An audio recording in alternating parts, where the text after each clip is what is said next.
Hello, Analyt 3ers. I am recording this on Sunday evening, November the 15th, 2020, from a hospital bed in Highland Hospital. I am currently, as you may have already heard, suffering from a kidney stone that we're waiting to pass. A very painful process that I don't recommend to anyone, but happened to be in a lull now. So thought that I would give you some heads up on this week's lecture on Monday. I know that you need some of the stuff for homework this week, and we have an exam Friday, so didn't want to get too far behind. And I'm feeling pretty good right now, so here we go. Hopefully I can get back, and this will all be resolved by tomorrow, but if not, well, we've got this video. So you may remember on Friday we left off talking about the Carnot engine, the Carnot cycle. An engine, remember, is any thermodynamic cycle where you go through some phase and get back to where you started from, which has a net positive work, which basically means going counterclockwise in any loop around in the PV diagram. The Carnot engine is the ideal engine because it provides the maximum efficiency if you have a hot temperature reservoir and a cold temperature reservoir, or high and low. It is the most efficient way to get work out of that system. And to remind you, these are the stages. You start up here and then go through an isothermal expansion where you don't change the temperature, but you do work and add heat to the system. And then you undergo an adiabatic expansion where work is done, but heat is not added to the system. And so you end up with a lower temperature out here. In fact, you end up with the temperature at the cooler temperature bath. And then you undergo an isothermal contraction. Negative work is done. Heat has to leave the system here because, again, isothermal means net energy is zero. And then you end with an isothermal contraction back to A, where, again, work is done to the gas, negative work is done by the gas, and you end up at a hotter temperature because no heat is in or out.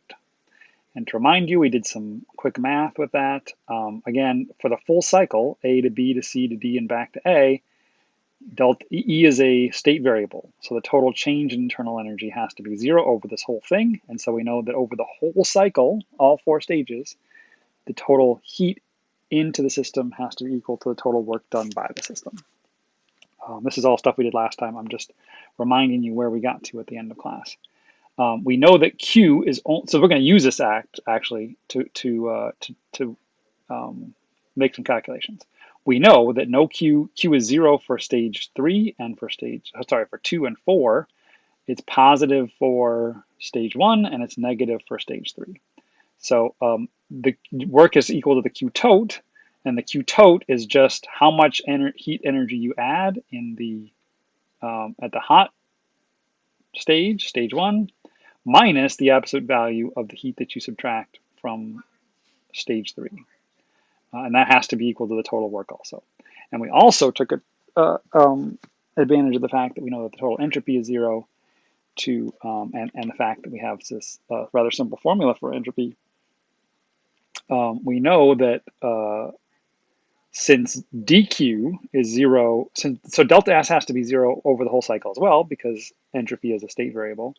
And we know that since delta S is defined to be the integral of dq over t, dq is zero on both of the adiabatic sections. So dq is only non-zero in stages 1 and 3 again. So we can take the total delta S to be the total heat energy. Again, doing this integral, temperature is constant over these isotherms. You can pull it out. Integral of dq is just q. So it becomes q hot over t hot plus qc over tc equals 0. But if we take the absolute values and understand that this is a negative quantity, and just take the absolute value of it, then we get a negative sign here.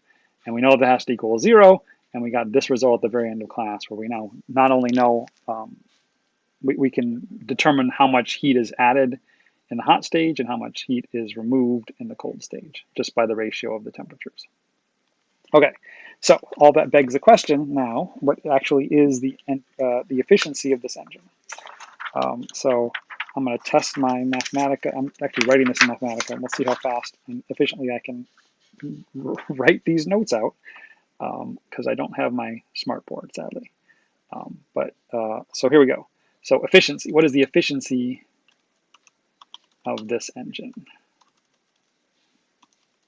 Apparently I'm not very good at spelling. Efficiency of this engine. So we're going to define efficiency to be the following. Epsilon equals, I can make this an equation and it will look a little nicer. Oops, that's not what I meant to do. Epsilon equals the work out divided by the energy in, the heat energy in.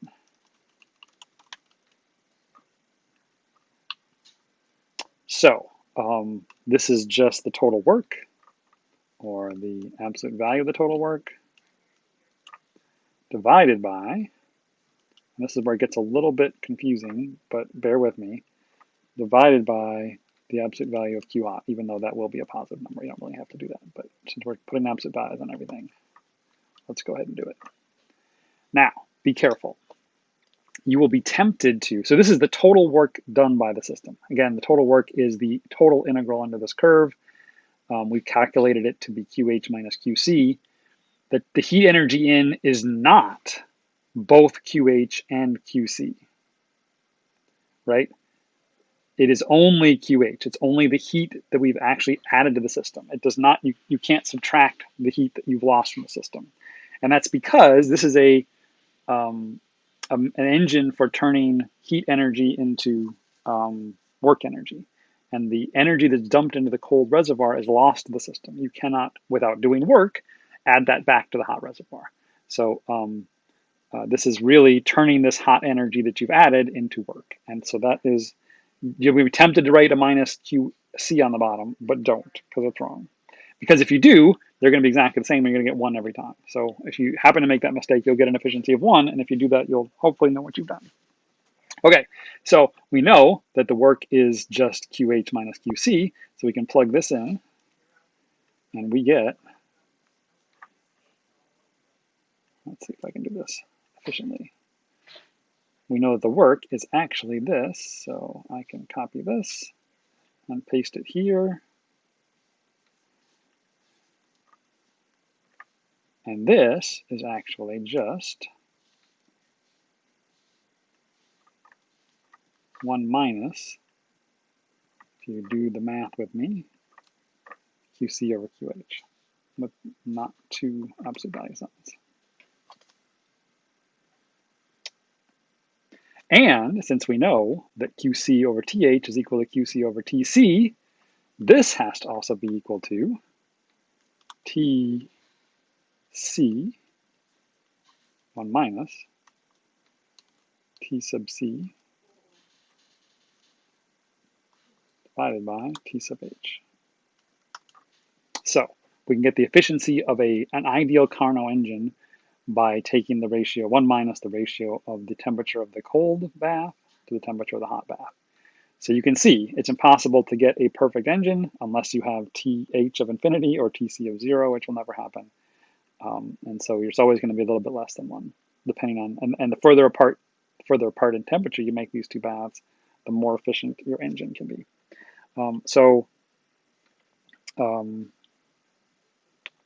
Right, there are other ways to make engines. You can certainly imagine doing this in lots of ways.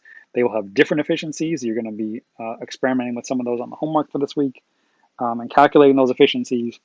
And just be aware that it's the total work out that you get out divided by only the heat in, even if that happens on more than, it might be that happens on more than one stage, and that's okay.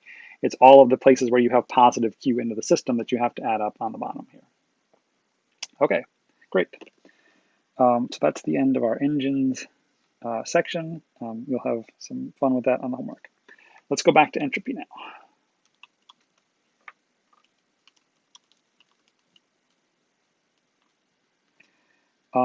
Recall that we defined entropy as this thing. At least we defined a change in entropy. Delta S equals, let's see if I can do this, int. Oh yeah, that was good. of dq over t for specifically reversible processes.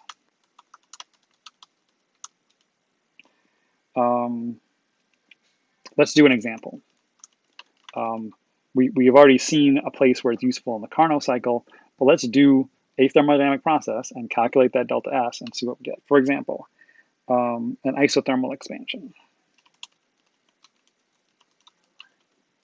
We know that for an isothermal expansion, T equals constant, and that delta E equals 0. And that implies, therefore, that work equals heat energy. But these will not be 0, right? If you have some expansion going on, W and Q will both be positive and non-zero, but they have to be equal to each other. So how does this help us? Well, let's do this thing. Delta S equals the integral of dq over t. T is constant, so you can pull it out.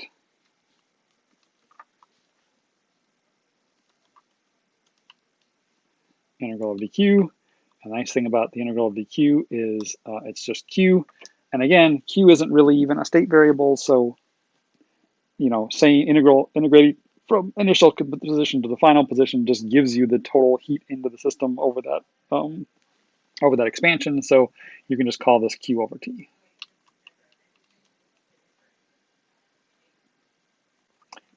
But recall, for isothermal, the work, we actually did this big derivation where we talked about what the work was for an isothermal expansion.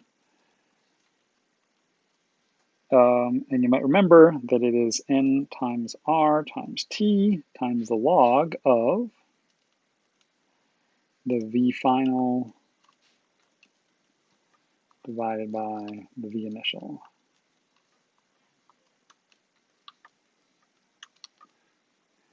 And since W equals Q, that also has to equal Q. So we can plug that into our equation above and get a formula for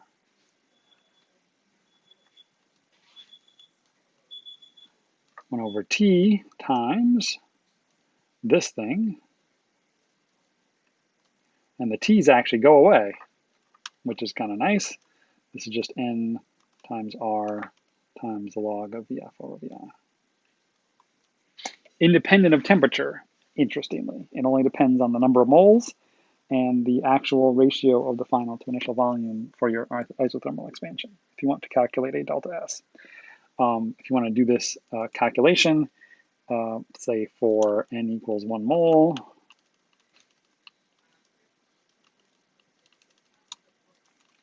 and let's say for a VF over V,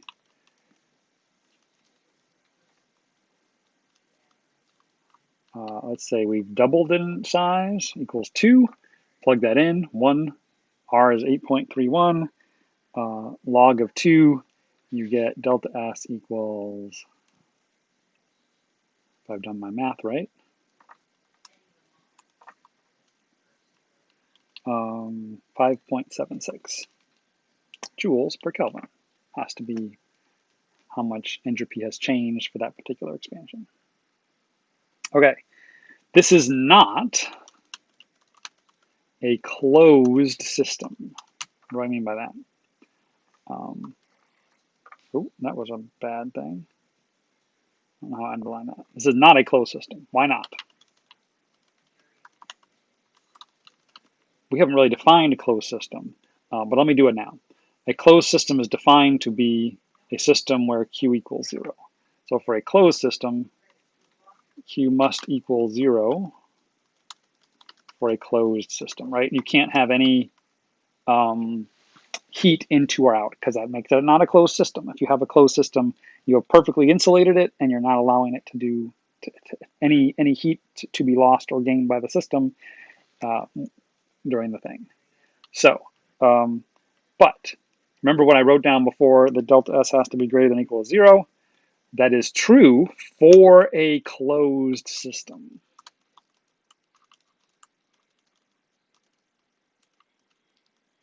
This is the second law of thermodynamics. Take 3. For a closed system, one where there is no heat energy in or heat energy out, then it must be true that the change in entropy, whoops,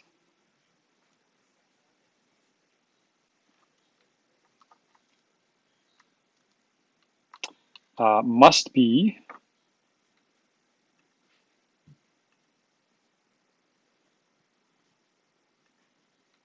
I should have gotten the symbols up, must be greater than or equal to, there it is, oops, must be greater than or equal to 0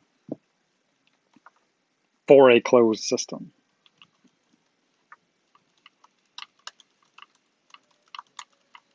Q equals 0. This is perhaps the most famous formulation of the second law of thermodynamics. The change in entropy of a closed system is always, the entropy of a closed system is always increasing. It can never decrease. It can stay the same if you have a reversible process, but it can never decrease. It can only increase. So, for instance, we've already talked about this a little bit. Delta S equals 0, then you have a reversible process. Delta S greater than 0, you have an irreversible process. For a closed system. Now, it is certainly possible to have a non-closed system where delta S is less than 0, right? We can think of one right away, right? What if we had, instead of isothermally expanding this particular gas, what if we had isothermally contracted it, right? Then you get exactly the same thing, except this VF over VI is 1/2 instead of -2, and this will be exactly the same number except for a negative 5.76. But this is a case where you don't have a closed system because there is Q, either heat energy, either entering or exiting the system. And so it is certainly possible to have processes that do have delta S less than 0, but not closed systems where Q equals 0. For those systems, it has to be the case that delta S is greater than or equal to 0. In fact, this is sort of an interesting whole play on the entire universe, because the entire universe is a closed system. And so it must be true that the entire universe's entropy is slowly, maybe not even slowly, it is increasing steadily over time. And there's no way to reverse that process. So this is another way to think about the amazing implications of the second law of thermodynamics, is that we will probably end up with the universe dying in a state where entropy goes to infinity.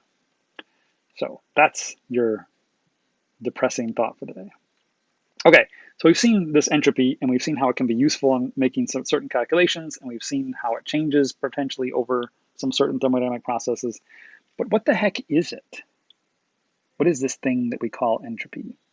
It's kind of mysterious, but we should think about it kind of like the disorder of a system, right? So how disordered? What is entropy? Think of it as the disorder of a system.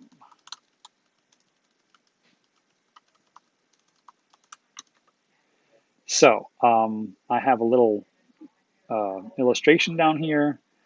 Let's think about it in a statistical sense. And let's take a simple case. We've got a box. I've split my box into two, but it's basically just one box. And I've got two particles in this box. And I want to know how many ways there are to arrange these two particles in this box such that some of them are going to fall on one side and some of them are going to fall on the other side, right? So for this particular state, there are three possibilities, three possible states, right? What are those states? Well, we could have 2 on one side and 0 on the other side.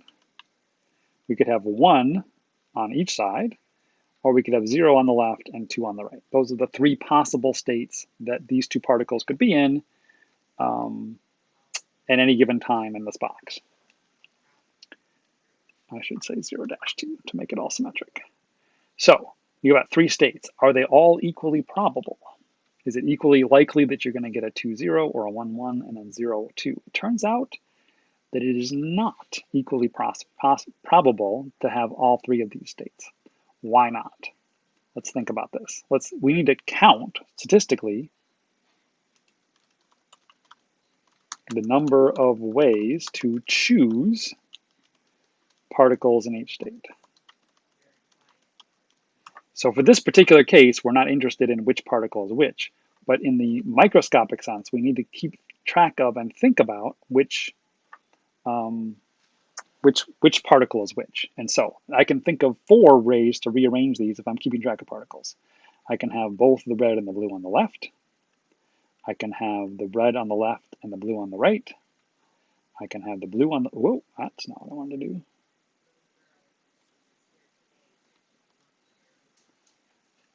And I can't undo that now, sadly. Oh, look at it, it's so sad. There we go. I can have the blue on the left and the red on the right, or I can have both the blue and the red on the left. And if you're paying attention, you might have seen that the state that had 2, 0 only had 1 of those possibilities. The state that had 1, 1 had a full 2 of those possibilities, and the state that was 0, 2 had another 1 of those possibilities. In fact, there were 4 total ways that I could arrange these 2 particles if I was keeping track of which one. 2 of them happened to result in a 1, 1, and 1 each in a 2, 0 and a 0, 2. So there are 4 possibilities, total possibilities. So we expect, if you just took a random look at this box, that 25% of the time you would get the 2, 0 combination, 50% of the time you would get the 1, 1 combination, and 25% of the time you would get the 0, 2 combination. This adds to 50, adds to 100. This is the only possibilities that there are if you keep these particles in this box. But they're not all equal, because 2 of these, what we call microstates, red, blue, blue, red, and red, blue, resulted in a 1, 1 count. And there was only a single microstate that resulted in the 0, 2 or the 2, 0. And so this is the game we're going to be playing. And as you increase the number of particles in your box, then you are making these numbers much, much larger. So let's think about these much, much larger numbers now. This is a pretty simple case. What about 6 particles? Far more complicated.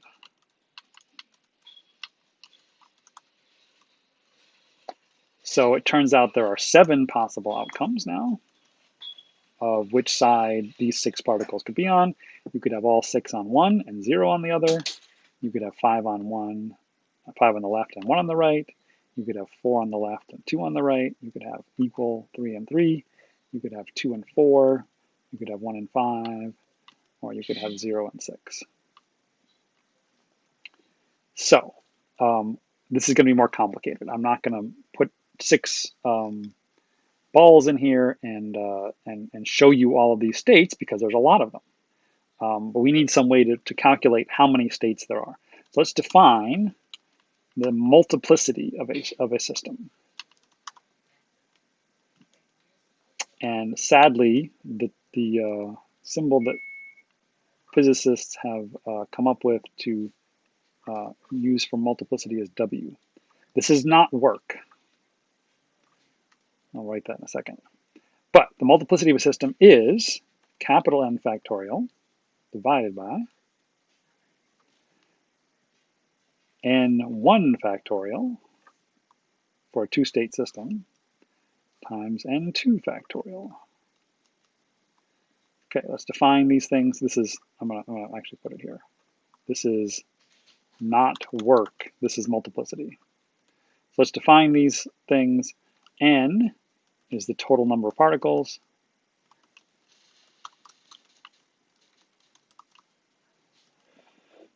N1 is the total number in state 1. And you can probably guess that N2 is the total number in state 2. You don't need, well, this is a simple case with 2 states. If you had more than 2 states, you would just add more terms down here. Now, the factorial is an impressive number, right? It gets very large very fast. So let's go ahead and do an example. For example,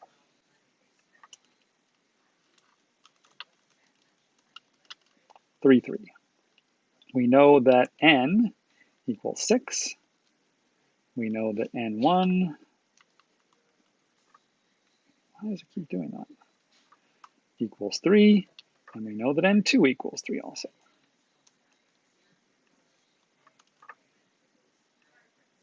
So what is this w thing? We should be able to calculate this pretty easily.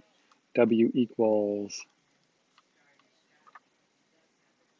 6 factorial divided by 3 factorial times 3 factorial.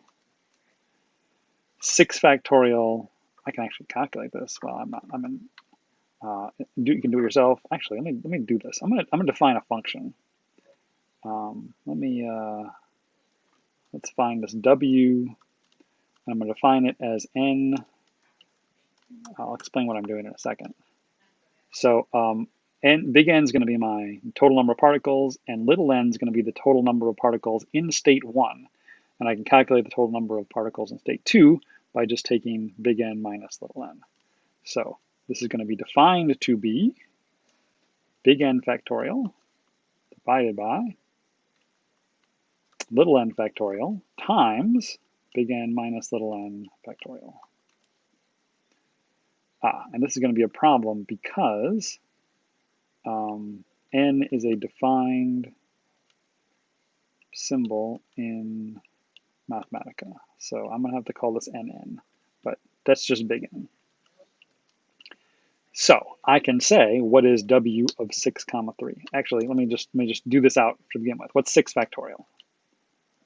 Is 720. So this is 720 divided by, what's 3 factorial? 3 factorial is 6.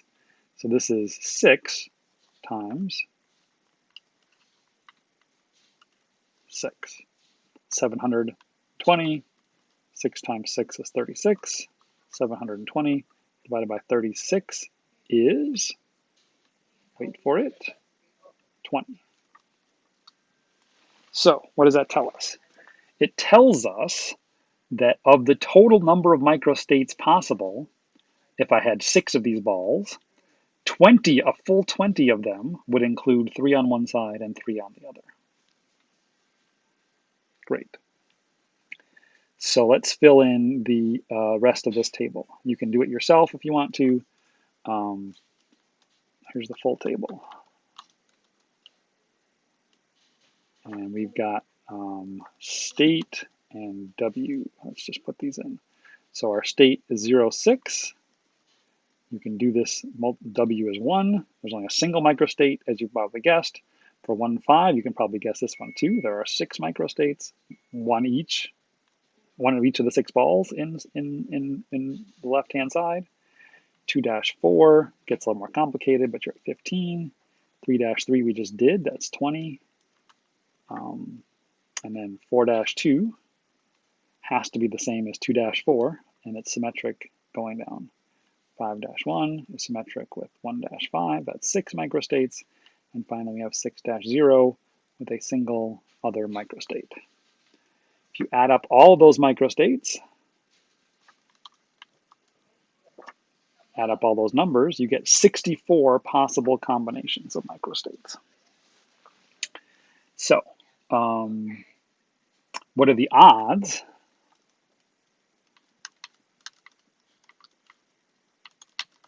that you will have 4-2, 4 on the left side and 2 on the right side? Well, it's just the total number of microstates for that particular scenario divided by the total number of microstates, 64, which is going to be 0.234 or 23.4%.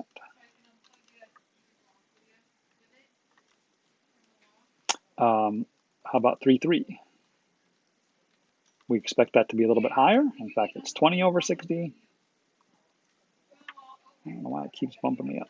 20 over 60, or 31.3%.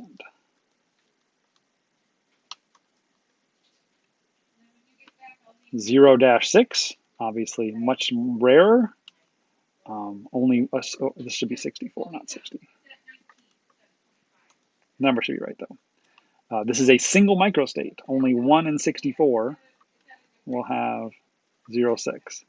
And so 1 over 64 is only 1.6% of the possible combinations will have a 0 in 1, all the particles moving to one side. So you want to know what entropy is. You want to know why all the particles in the room don't switch to one side.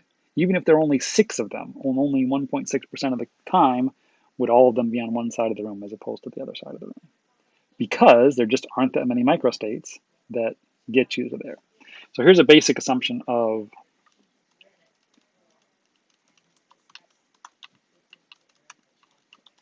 statistical mechanics. And that basic assumption is that all microstates are equally probable. So the odds of getting any one of this one, or any one of this 15, or any one of this 6 are equally possible. And so these percentages really are the percentages of finding the system overall in this particular state with 4 on one and 2 on the other, for instance. Now, this factorial is a very powerful thing. As n goes up, capital N goes up, the odds of getting extreme outliers goes to 0 extremely fast. So, for instance, I've got this formula here, now I can use it. Let's do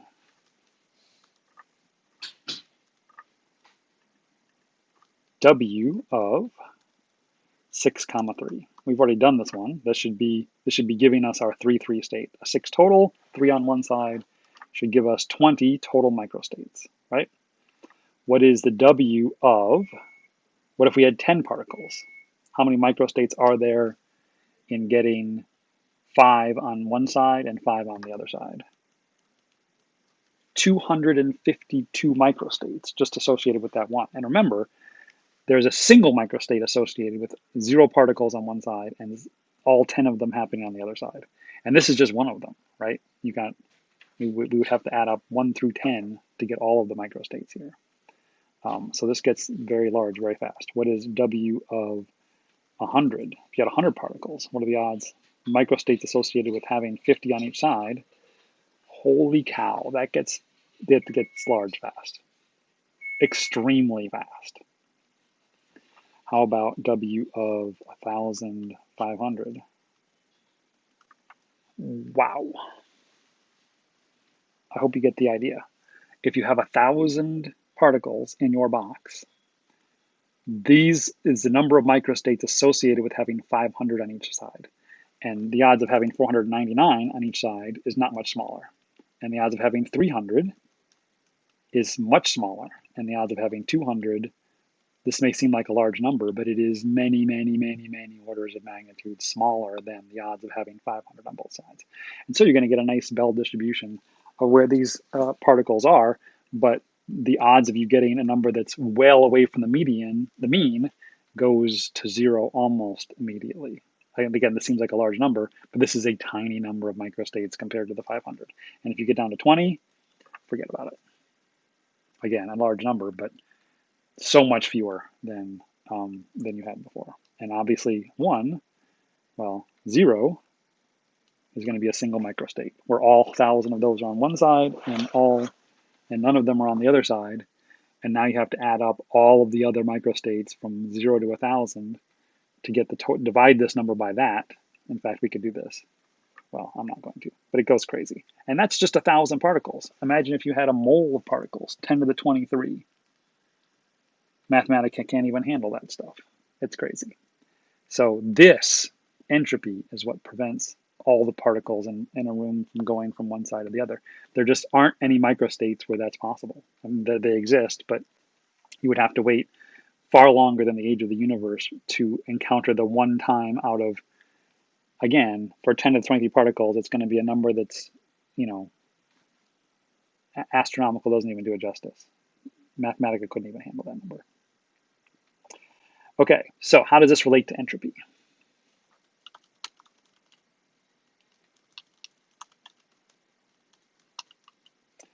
Good question.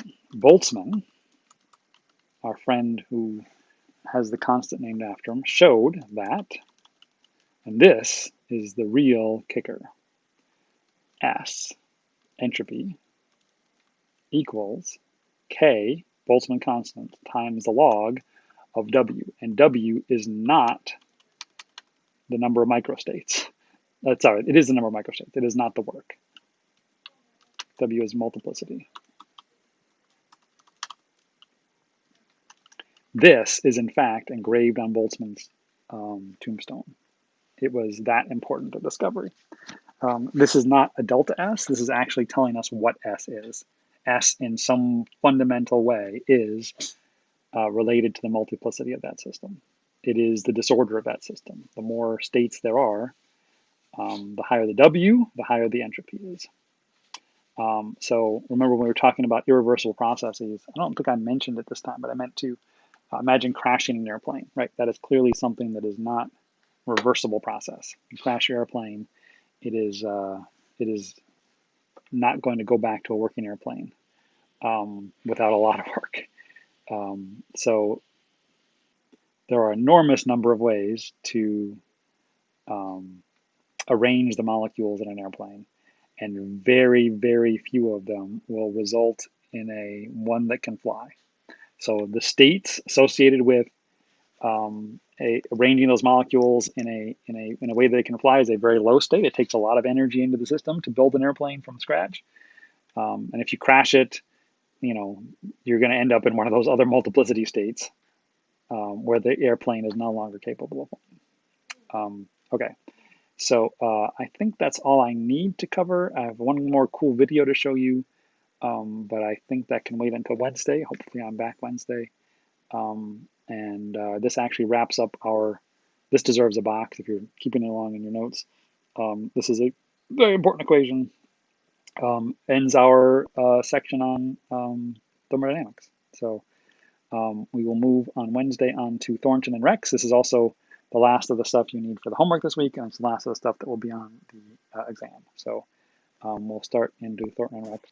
We will start into Thornton and Rex on Wednesday with some experiments that led to quantum mechanics. Okay, hope I'm back. I'm doing well. Thank you for your concern. And I hope to see you all on Wednesday. So long.